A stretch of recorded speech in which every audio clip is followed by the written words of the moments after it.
मधेपुरा में हुई एक भीषण सड़क हादसे में 4 युवक की मौत हो गई थी। आज हम पहुंचे हैं ऐसे शख्स से जो कई देशों में दौरा कर चुके हैं और फिलहाल अभी अपने गांव में रह रहे हैं। इसका मैं परिचय दे देता हूं। यह है मर्चेंट नेवी इंजीनियर नयनचंद नवीन यादव, जो नेवी में काम करते हैं। आज कहीं कहीं गाँव में है, इससे हम जानकारी लेंगे आखिर आजकल जो जिस तरह के हालात है, दिन पर दिन आए दिन घटना होती रहती है और दिन पर दिन लोगों की मौत हो रही है, इसका वजह क्या है और इससे बचाव के लिए क्या करना चाहिए हमारे मधेपुरा वासियों को और पूरे बिहार वासियों को।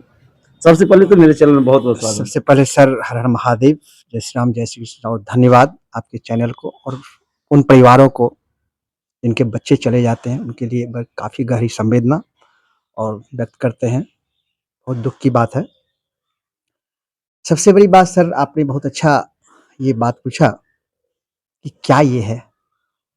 आज के समय में सर देखिए, हम काफ़ी डेवलप कर चुके हैं और डेवलप कर रहे हैं, लेकिन हमारे बच्चे, हमारे लोग गाड़ी जो चलाते हैं वो बियॉन्ड द लिमिट चले जाते हैं।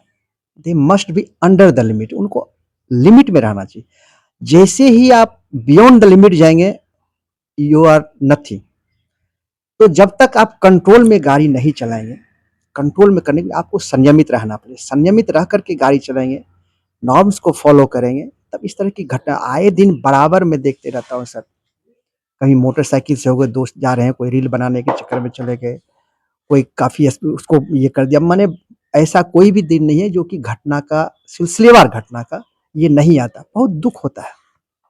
चलिए, हम लोग को दुख होता है, हम लोग कुछ देर के लिए व्यक्त कर देते हैं कि ऐसा ये हुआ, लेकिन कभी जो आदमी थोड़ा बहुत बच भी जाते हैं तो उन लोगों को ये भी सोचना चाहिए, चलो भाई जब चले जाते तो क्या होता, अभी क्या हम परिस्थिति से जूझ रहे हैं। नेक्स्ट ऑफ किन को, उसके ऊपर जो डिपेंडेंट होता है उसको क्या दिक्कतें होती है, एक वही जानते हैं कि भगवान ही जानते हैं। ये सब चीज़ों को ध्यान में रख, गाड़ी चलाने से पहले इन सब चीज़ों को ध्यान में रखना पड़ेगा।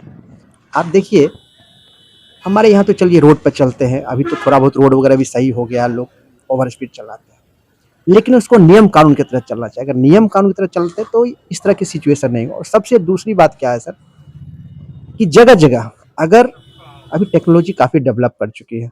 आप देखिए अदर कंट्री में, हम ढेर सारे कंट्री में देखें, कहीं कुछ भी नहीं मिलता, लेकिन सब जगह स्पीड लिमिट लगा हुआ, सेंसर लगा हुआ, सीसीटीवी कैमरे लगे हुए। कहीं भी थोड़ा सा आप रूल को बैकआउट कीजिए, you are under the eye of the surveillance camera. आपके पास विथ एविडेंस कि आप चला गया, आपने यहाँ पर ऐसा फॉल किया, आपको पेनाल्टी है, और वही हैवी पेनाल्टी।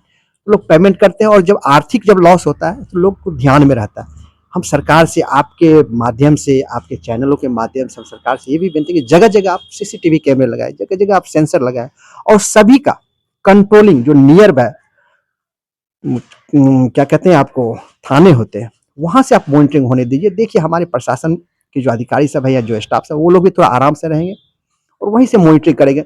आपको क्राइम भी नहीं होगा, बाकी जो होता है रोड एक्सीडेंट भी उतना नहीं होगा। इस पर लगाम लगेगा। लगाम लगाने की पहल तो करनी पड़ेगी सर। देखिए हमारे गांव में भी बराबर एक्सीडेंट होता था, क्योंकि ट्रायंगुलर टाइप का, टी टाइप का था। कोई पूरब से आ रहा, कहीं उत्तर दक्षिण जा रहा था, रेगुलर। कभी कभी तो ऐसा था, एक एक सप्ताह में शायद ही कोई ऐसा दिन होता था कि एक्सीडेंट नहीं होता था, लेकिन फिर भी हम लोग मैनेज करते थे, कोशिश करते थे। एक ऐसा घटना हो जैसा कि अभी आप 4 दोस्त का देखिए, ठीक ऐसा ही एक सिचुएशन एक सिंगल लड़के के साथ हुआ था। देख करके माने हम लोग तो सोचे बचे, लेकिन भगवान की कृपा से बच गया।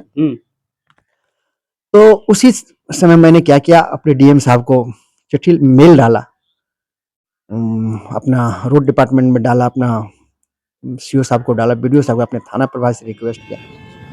तो हमने जब मेल डाला सर, तो विद इन 48 आवर हमारे डीएम साहब ने यहाँ पर स्पीड बम लगवाया, और उसके बाद से आज तक कभी ऐसा इंसिडेंट नहीं हुआ।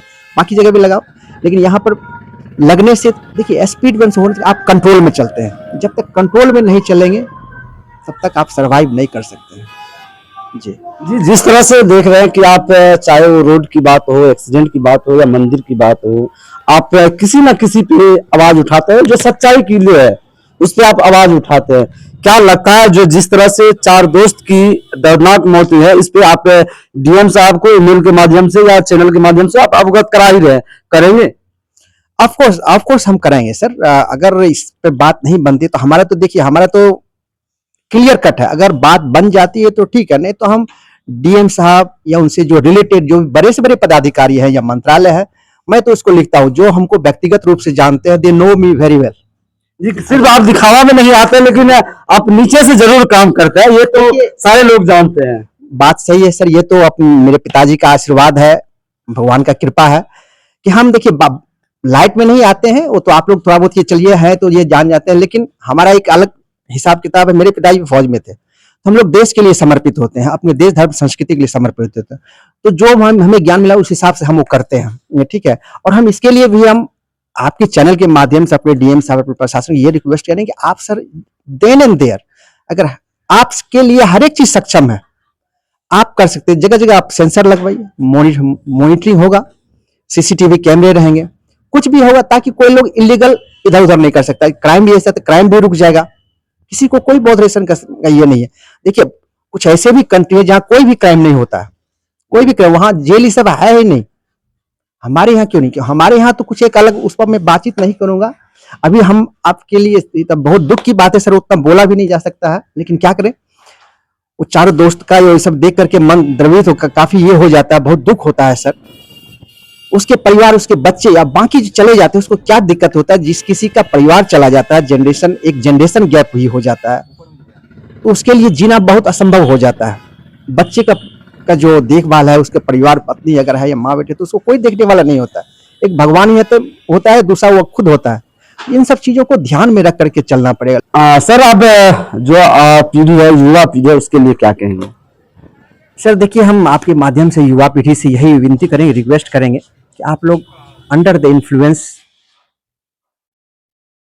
कंट्रोल में रहिए, कंट्रोल में रह करके गाड़ी चलाइए, नस्ली पदार्थों या बाकी चीजों का सेवन ना करें, और एक लिमिटेड दायरे, एक अनमोल जीवन को अनमोल तरीके से जीने का कोशिश कीजिए।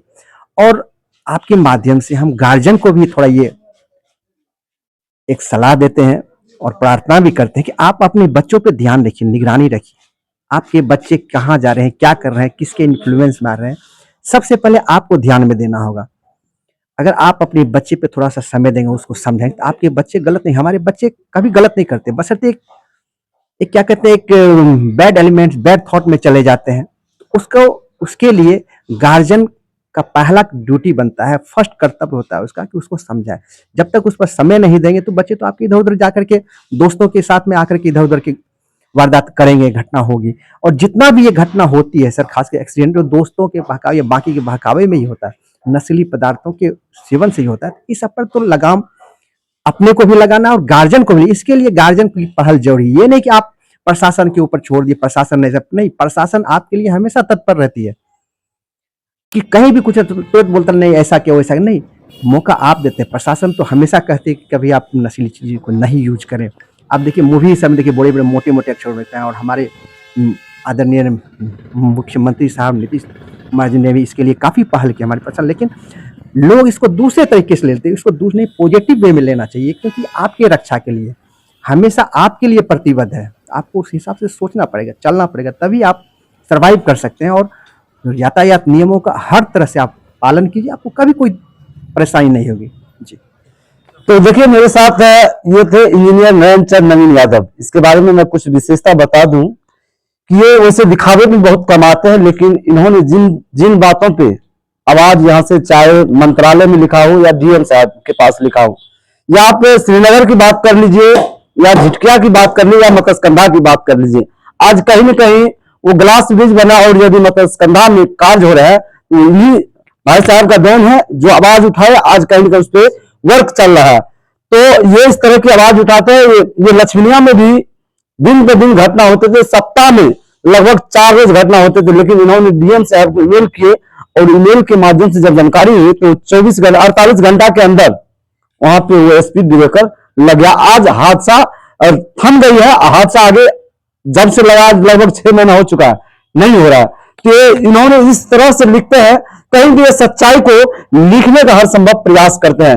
फिलहाल नयनचंद नवीन यादव की बातों से आप लोग कितना सहमत है इस वीडियो को? यदि आप लोग यूट्यूब पे देख रहे हैं तो सब्सक्राइब कीजिएगा, यदि आप फेसबुक पेज पे देख रहे हैं इस वीडियो को ज्यादा से ज्यादा शेयर कीजिएगा और देखते रहे मधेपुरा 24 लाइव न्यूज। मैं हूं पवन कुमार। जय हिंद, जय बिहार।